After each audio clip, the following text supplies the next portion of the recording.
کہ ایک گاؤں میں کوئی لڑکا اسی گاؤں کی کسی لڑکی کو لے کے بھاگ گیا.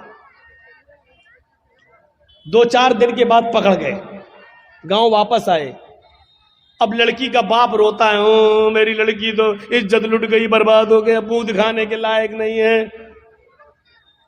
اب زور ڈالا جاتا ہے گاؤں کی طرف سے کہ تو لے کے بھاگا تھا, چل اب شادی کرو اس کے ساتھ.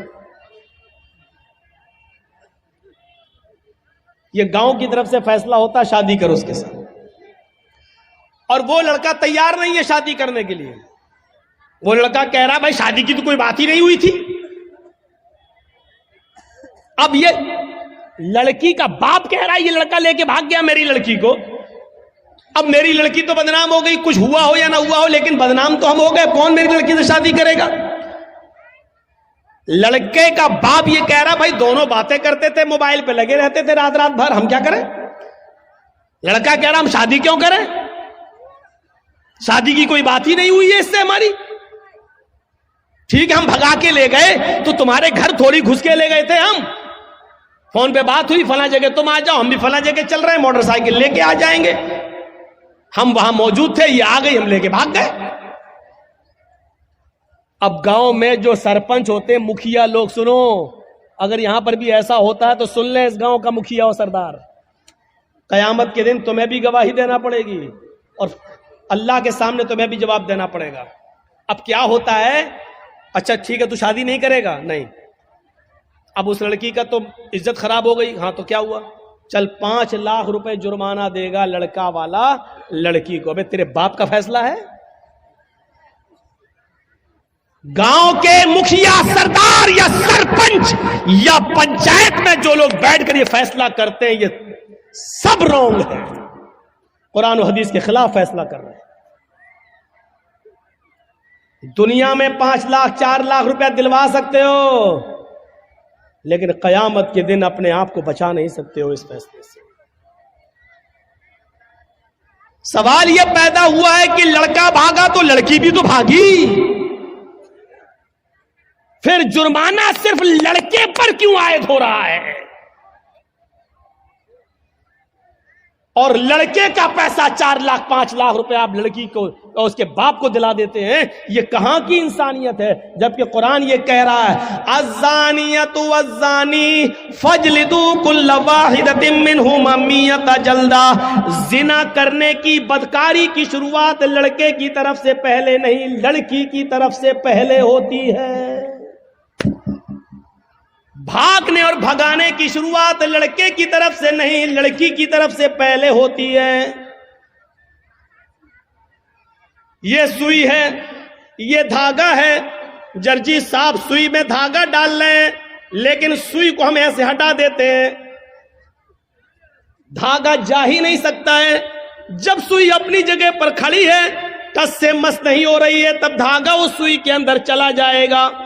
یہ صاف صریح دلیل ہے, اگر لڑکی اپنے آپ کو بچائے تو لڑکا کبھی اس کے ساتھ زنا کر ہی نہیں سکتا. مولوی جرجیز کی بات انڈین قانون کے خلاف ہے, لیکن قرآن و حدیث کی روشنی میں ہے.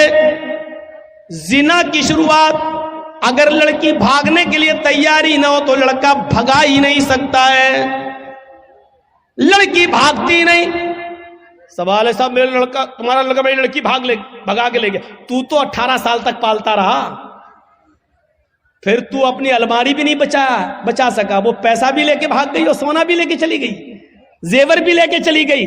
جب تو اپنی لڑکی پر اتنا کنٹرول نہیں کر سکا تو جرمانہ لڑکے والوں پر لگاتے ہیں, اور یہ فیصلہ پنچایت کرتی ہے, گاؤں کی سرپنچ کرتا ہے, مکھیا کرتا ہے, سردار کرتا ہے, یہ فیصلہ جو قرآن و حدیث کے خلاف ہے. شادی ہو سکتی ہے یا نہیں وہ ایک الگ مسئلہ ہے, وہ الگ جانے دیجئے. سوال یہ ہے کیا جرمانہ لڑکے کے اوپر عائد ہوگا, جبکہ بھاگنے میں دونوں نے برابر کی بھاگیداری لی ہے. کوئی لڑکا زبردستی گھر میں گھس کر لے کر تو نہیں گیا تھا, آپ کی لڑکی بھی گھر سے نکلی, لڑکا بھی نکلا, دونوں نکلے, 1 ہفتہ غائب رہے, پھر آئے. وہ ایک الگ مسئلہ ہے. لہذا جرمانہ عائد ہونا چاہیے تو دونوں پر ہونا چاہیے, کوڑے پڑنا چاہیے تو دونوں پہ پڑنا چاہیے, سنسار ہونا چاہیے تو دونوں کو ہونا چاہیے, اگر سزا ملنی چاہیے تو دونوں کو برابر برابر ملنی چاہیے. آپ یہاں لڑکے پر 5 لاکھ 2 لاکھ 3 لاکھ کا جرمانہ لگا کر آپ سزا نہیں دے رہے ہیں, بلکہ لڑکے سے لڑکی کو ایوارڈ دلوا رہے ہیں, انعام دلوا رہے ہیں. اب گاؤں کی اور دوسری لڑکیوں کو یہ اتساہن مل رہا ہے کہ ہم بھاگ رہے ہیں, اگر شادی ہوگی تب بھی ٹھیک, اور نہیں ہوگی تو 5 لاکھ روپیہ ہمیں ویسے بھی مل جائے گا. اس 5 لاکھ روپے میں تو ہم دوسری شادی بھی کسی اور سے اچھی طریقے سے کر سکتے ہیں. سن لو, اس جرمانے پر جن لڑکیوں کے حوصلے بڑھتے ہیں ان کا گناہ بھی ان پنچایتوں کے سر پہ رکھا جائے گا. وَلَا يَجْرِمَنَّكُمْ شَنَآنُ قَوْمٍ عَلَىٰ أَلَّا تَعْدِلُوا, کسی قوم کی دشمنی تمہیں اس بات پر مجبور نہ کر دے کہ تم عدل نہ کرو, فیصلہ نہ کرو. ایسا نہیں ہونا چاہیے. اعدلوا هو اقرب للتقوى, ہر حال میں انصاف کرنا, ہر حال میں سچی بات کہنا, چاہے وہ کسی کے بھی خلاف ہو. حضرت علی رضی اللہ تعالیٰ عنہ کی ایک زرہ کیا ہوتی ہے آپ کو بتاؤں.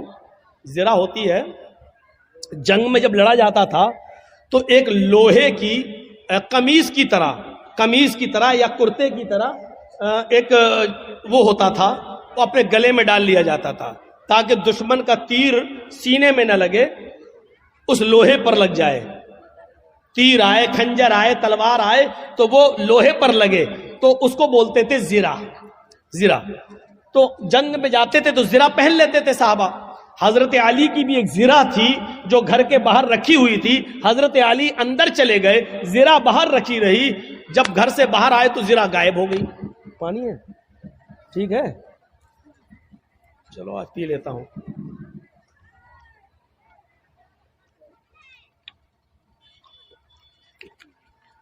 وہ زرہ غائب ہو جاتی ہے. اور سنیے, 6 مہینے کے بعد وہ زرہ ایک یہودی کے پاس نظر آتی ہے. آہا, سنتے رہیے میرے بھائیوں, بڑا زبردست مسئلہ. کس کے پاس؟ ایک یہودی کے پاس نظر آتی ہے وہ زرہ. حضرت علی نے اس یہودی سے کہا, یہ زرہ میری ہے. اور حضرت علی کون ہے؟ امیر المومنین. امیر المومنین سمجھ رہے ہو نا, اس کو سمجھانے کے لیے بول دوں, چیف منسٹر. امیر المومنین ہے, پورے علاقے کے ذمہ دار ہیں. یہودی سے کہتے ہیں, یہودی یہ زرہ تو میری ہے, تیرے پاس کہاں سے آئی؟ اس نے مسکراتے ہوئے کہا, اچھا نیت خراب کر رہے ہو میری زرہ پر, یہ تو میرے پاس بہت دنوں سے ہے. حضرت علی نے کہا, تم پنگا لے رہے ہو, تمہیں اچھی طریقے سے معلوم ہے کہ یہ زرہ میری ہے. اس یہودی نے کہا, آپ جھوٹ بول رہے ہیں. لیجیے, کس سے کہا جا رہا ہے؟ حضرت علی سے. آپ جھوٹ بول رہے ہیں, یہ زرہ آپ کی نہیں میری ہے. حضرت علی نے کہا, میں تمہارے خلاف مقدمہ دائر کروں گا عدالت میں. اس یہودی نے کہا, کر دو مقدمہ, دیکھتے ہیں عدالت کیا فیصلہ کرتی ہے. حضرت علی نے مقدمہ دائر کر دیا. کہاں؟ کورٹ میں, عدالت میں. اور جج کون ہے؟ قاضی شریح. اور یہ جج کس نے بنایا؟ حضرت علی نے. جج کس کا؟ علی نے بنایا. لیکن جج بنا ضرور رہے حضرت علی, لیکن جج نے یہ نہیں دیکھا کہ مجھے جج بنایا کس نے. جج کا مطلب یہ ہوتا ہے کہ مجھے عدل اور انصاف کو قائم رکھنا ہے. قرآن کی اس آیت کے پیش نظر کہ وَلَا يَجْرِمَنَّكُمْ شَنَآنُ قَوْمٍ عَلَىٰ أَن لَا تَعْدِلُوا اعْدِلُوا هُوَ أَقْرَبُ لِلتَّقْوَىٰ. کبھی کسی قوم کی دشمنی تمہیں غلط فیصلہ کرنے پر مجبور نہ کر دے, صحیح فیصلہ کرنا چاہے وہ کسی کے خلاف. اس یہودی کے پاس نوٹس پہنچا کہ تمہیں بھی آنا ہے. حضرت علی اور یہودی دونوں ایک ہی دن پہنچتے قاضی شریح کی عدالت میں. قاضی شریح کی عدالت میں. یہ ایسا جج نہیں تھا جو ہمارا چوکیدار بنا دیتا ہے، اس لیے بابری مسجد کا فیصلہ ان کے پکش میں چلا جاتا ہے، کیونکہ ہم نے آپ کا نمک کھایا ہے تو نمک حلالی تو کرنا ہی ہے۔ یہ سسٹم نہیں تھا وہاں۔ حضرت علی رضی اللہ تعالیٰ عنہ بھی کورٹ میں موجود ہے، ایک کٹ گھرے میں کھڑے ہیں، یہودی بھی دوسرے کٹ گھرے میں کھڑا ہے۔ پوچھا ہے علی مقدمہ آپ نے دائر کیا ہے، بتاؤ کیا پرابلم ہے؟ کہا اس یہودی کے پاس ایک زیرہ ہے، وہ زیرہ میری ہے، اور یہودی کہتا ہے کہ وہ زیرہ میری ہے، لہٰذا اس یہودی سے وہ زیرہ مجھے دلوائی جائے۔ قاضی صاحب نے کہا ہے یہودی، حضرت علی کہہ رہے ہیں کہ وہ زیرہ میری ہے، تم اس کے بارے میں کیا کہنا چاہتے ہو؟ اس یہودی نے کہا حضرت علی جھوٹ بول رہے ہیں، زیرہ میری ہے، اس وقت میرے پاس ہے، میں عدالت کے باہر رکھ کر آیا ہوں۔ قاضی نے حضرت علی سے کہا ہے علی یہ شخص کہہ رہا وہ زیرہ میری ہے، تم کہہ رہے ہو وہ میری ہے، ابھی زیرہ تو اس یہودی کے پاس ہی رہے گی کیونکہ اس کا مالک وہ ہے، بھی اس کے پاس ہے، لیکن مجھے یہ بتاؤ کہ اگر وہ زیرہ تمہاری ہے تو تمہارے پاس کوئی گواہ ہے یا نہیں؟ اس گواہ کو بلاؤ، میں اس سے پوچھوں اس زیرہ میں کیا کیا تم نے دیکھا ہے اور کس بنیاد پر کہتے ہو کہ وہ علی کی زیرہ ہے؟ حضرت علی نے کہا ہاں گواہ ہے۔ کہا کون؟ کہا ہے۔ کہا اس گواہ کو بلاؤ۔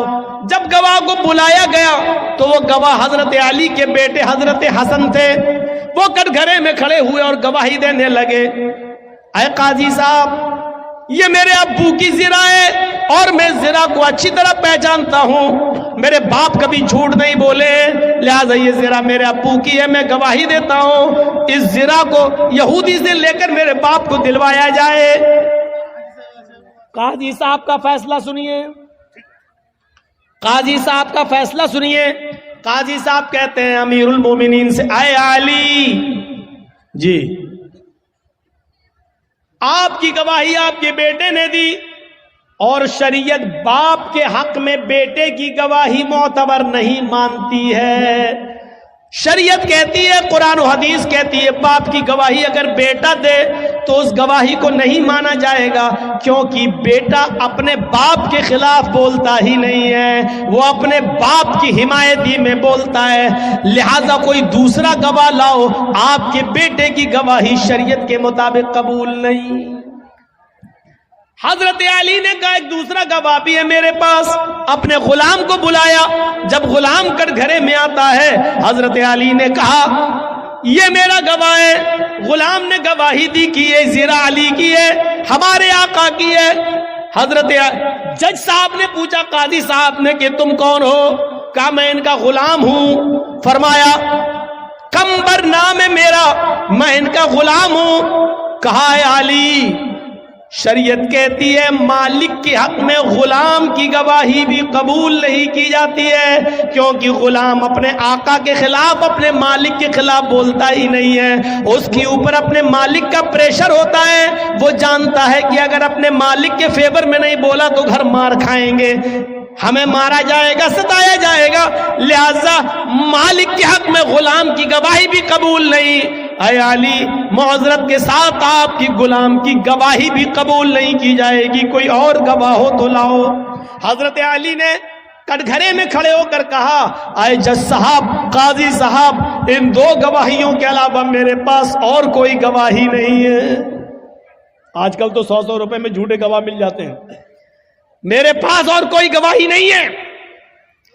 قاضی صاحب کا فیصلہ ہوتا ہے، اے یہودی، حضرت علی زیرہ کو ثابت کرنے میں اور گواہ پیش کرنے میں ناکام رہے، وہ شریعت کے مطابق سچا گواہ پیش نہیں کر سکے، اور جو گواہ پیش کیا وہ شریعت کے دائرے میں آتا ہی نہیں ہے، لہذا علی ناکام رہے زیرہ کو اپنا ثابت کرنے میں۔ وہ زیرہ کے مالک تم ہو اور عدالت یہ فیصلہ کرتی ہے کہ وہ زیرہ کے حقدار تم ہی رہو گے، وہ زیرہ تمہاری رہے گی، اس زیرہ پر تمہارا حق ہے، تم جا سکتے ہو اور زیرہ بھی لے جا سکتے ہو۔ یہ اس جج کا فیصلہ ہے جو حضرت علی نے بنایا، یہ اس قاضی کا فیصلہ جس کو حضرت علی نے بنایا، لیکن قرآن و حدیث کے مطابق فیصلہ کیا، فیصلہ میں اگرچہ زرا میں حضرت علی کی تھی، زرا حضرت علی کی تھی، لیکن گواہ وغیرہ نہ لانے میں ایسا ہو جاتا ہے کہ فیصلہ یہودی کے حق میں کرنا پڑتا ہے. یہودی اس زرا کو اٹھاتا ہے، کٹ گھرے سے باہر نکلتا ہے، کہتا ہے جج صاحب آپ کے فیصلے کو سلام کرتا ہوں، آپ نے وہی فیصلہ کیا جو قرآن و حدیث میں بتایا گیا، آپ نے وہی فیصلہ کیا جو محمد رسول اللہ نے بتایا، آپ نے وہی فیصلہ کیا، اور میں یہی دیکھنا چاہتا تھا کہ امیر المومنین علی کے ہوتے ہوئے مجھ پر جبر تو نہیں کیا جاتا، ظلم تو نہیں کیا جاتا. آپ کی عدالت میں اور علی نے یہ ثابت کر دیا ہے کہ یہاں پر ظلم و زیادتی کا کوئی شائبہ بھی نہیں پایا جاتا ہے. اب میرا فیصلہ سن لیجئے جج صاحب، قاضی صاحب، حضرت علی سچے ہیں، یہ زرا حضرت علی ہی کی ہے، یہ دروازے کے باہر رکھی ہوئی تھی، کوئی نہیں تھا، میں اس کو اٹھا لایا، 6 مہینے تک میں نے اس کو چھپایا، اور ایک دن جان بوجھ کر 6 مہینے کے بعد میں علی کے سامنے آ گیا تاکہ علی میری زرا کو دیکھ لے، پھر دیکھیں کیا ریئیکشن لیتے ہیں. پھر ساری پرتکریا عدالت کے مطابق چلتی ہے، اور ہم نے دیکھا اس پورے معاملے میں ظلم و ستم نہیں ہوتا ہے، لہذا یہ زرا علی کی ہے، میں علی کو دے رہا ہوں. اور آج اس بات کا اقرار بھی کرتا ہوں کہ آپ نے قرآن و حدیث کے مطابق سچا فیصلہ سنایا. آج اسلام سے میں بھی اپنا رشتہ جوڑ رہا ہوں. اشہد ان لا الہ الا اللہ و اشہد ان محمدن عبدہ و رسولہ، یہ کلمہ پڑھ کر حضرت علی اسلام کے سامنے وہ یہودی اسلام لے آتا ہے. یہاں سے آپ اندازہ لگائیے کہ حضرت علی کے خلاف فیصلہ ہو رہا ہے، حضرت علی کے خلاف فیصلہ ہو رہا ہے، تو کسی کی دشمنی تمہیں اس بات پر مجبور نہ کر دے کہ تم اس کے ساتھ نا انصافی کرو. نا انصافی نہیں ہونی چاہیے. عمر ابن عاص کے لڑکے نے ملک کے شام کے اندر ایک یہودی بچے کو اس بات پہ تھپڑ مار دیا تھا.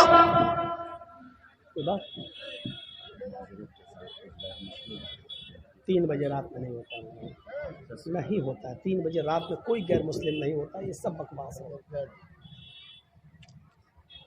جو بھی ہو، لیکن یہ چیز صحیح نہیں ہے. 20 تقریر میں آپ کسی کا ٹاپک بدلوائیں، یہ اچھی عادت نہیں ہے. اسی لیے آپ خود سوچو کہ بہار بنگال تنگ آ گئے ہیں. جو چیز نہیں، وہ سب نہیں ہوتا. غیر مسلم ہے تو آگے بٹھا لو ان کو، لائیے، ہم ان سے پوچھیں کہ ان کی سمجھ میں آ رہا کہ نہیں آ رہا. آپ لائیے ان کو آگے بٹھا لیے، جو بھی ہوں، کوئی بھی مکھیا ہوں، لیکن یہ چیز صحیح نہیں ہے. بیچ میں تقریر چل رہی، اسلامی تقریر چل رہی، قرآن حدیث کی تقریر سن رہی. اب آپ وید سننا چاہتے ہیں، یعنی قرآن حدیث چھوڑ کے وید سننا چاہتے ہیں. آپ لوگوں سے چندہ کر رہے ہیں، آپ قرآن حدیث کے نام پہ وید سننا چاہ رہے ہیں. یعنی قرآن حدیث کی کوئی ویلیو نہیں رہی، سارا وید کی اتنی ویلیو بڑھ گئی ہے. خود فیصلہ کرو کہ ہم کہاں جا رہے ہیں، کہاں جا رہا معاملہ. نوٹنکی بن کے رہ گئی ہے جلسوں. رات کے 2:35 ہو رہے ہیں، اور اب ہندو بھائی جاگ رہے ہوں گے. شیو راتری پہ تو جاگتے نہیں ہیں، نوراتری پہ تو جاگتے نہیں ہیں اپنے، وہ رات میں 2:35 پہ جاگیں گے. اور آپ لوگوں کا حساب ہی غلط ہے. جلسہ ہو، غیر مسلموں کو کرسیاں لگا کے آگے بٹھائیے اور ان کو سنوائیے، تب ہم کو بلائیے، ہم وید پڑھیں گے. آپ بھینس کے آگے بین بجاؤ، بھینس کیا سمجھے گی بیچاری. ہم وید پڑھ دیں، ابھی اتنا وید پڑھ دیں گے، اتنا وید پڑھ دیں گے کہ آپ تنگ آ جائیں گے. اب صحیح ہے پڑھ رہے ہیں کہ غلط پڑھ رہے ہیں، آپ کیا جانیں. یہ تو ایک ہندو ہی بیچارہ سمجھ سکتا ہے کہ اس کے ہاں ہے کہ نہیں ہے. یہ سب چیزیں بہرحال غلط ہیں کہ آپ کسی کا ٹاپک 20 تقریر میں آپ بدلوائیں. یا تو آپ پہلے ٹاپک دے دیتے ہمیں، مولانا صاحب آپ کا ٹاپک یہ رہے گا، آپ کو اس پہ بولنا ہے. آپ پہلے ہمیں ٹاپک نہیں دے رہے ہیں، جلسے کا ڈیٹ لے رہے ہیں تو ہمیں نہیں بتا رہے ہیں کہ آپ کو کیا بولنا ہے، اور پھر بیچ میں آپ ہم سے کہیں گے کہ وید پڑھیے. یہ چیز سسٹم صحیح نہیں ہے. اب یہاں سے ہم وید کہاں سے گھسیڑنا بتائیے تو آپ. اب گھسیڑ رہے ہیں تو ہمارا موضوع چھوٹ رہا ہے، جس پہ ہم بول رہے ہیں، وہ ہمارا چھوٹ رہا ہے. اور یہ تقریر جب یوٹیوب کے ذریعے دوسرے لوگ سنیں گے تو کہیں گے یہ مولوی کتنا جاہل ہے، بول رہا تھا اس پہ اور پھر آ گیا اس پہ، اس کو کچھ آتا ہی نہیں ہے. آپ کو ویسے ہی معلوم ہے کہ کتنے ملا مولوی ہمارے پیچھے پڑے ہوئے ہیں. تو تھوڑا سا صبر کریے. آپ مکھیا جی سے میری گزارش ہے، جس نے پرچہ دیا ہے ان کو چاہیے کہ ٹاپک پہلے دیا کریں، 20 تقریر میں گڑبڑ نہ کرائیں. چاہے ہمیں بلائیں یا نہ بلائیں، اس کی کوئی پرواہ نہیں ہے. ہمیں اللہ کی قسم کوئی پرواہ نہیں ہے. ہمیں مت بلائیے آپ. میں آپ سے ہاتھ جوڑ کر بھی اپیل کر رہا ہوں، مت بلائیے ہمیں. ہم آنا بھی نہیں چاہتے ہیں بہار میں اور جھارکھنڈ میں، کیونکہ میں 20 سال سے پک چکا ہوں. مت بلائیے مجھے، میں کہہ دے رہا ہوں بس. لیکن 20 تقریر میں اس طریقے سے رسوا مت کریے کسی کو آپ، کسی کا ٹاپک چینج کرا کر. مجھے اچھا نہیں لگا یہ آج. تو سنیے میرے بھائیوں، جو بات میں بول رہا تھا وہ یہ کہ عمر ابن عاص کے لڑکے کو اس بات پہ یہودی لڑکے کو کوڑا مار دیا کہ تیرا گھوڑا میرے گھوڑے سے آگے کیسے نکلا، ایک تھپڑ مار دیا.